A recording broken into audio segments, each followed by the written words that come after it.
Tunay na kagitingan ng Pilipino. Sa isinilang na bayan ng Pilipinas, mayroong tunay na kagitingan at tapang. Sa bawat pagsubok, sa bawat laban, ang diwa ng bayanihan ay matatag.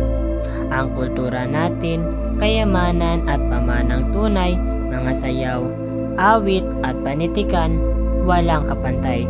Ang mga tradisyong ipinagmamalaki sa bawat puso ng Pilipino'y buhay na buhay. Ang pagkakaisa, tanging sandata natin. Sa hirap ng hamon, tayo'y di natitinag.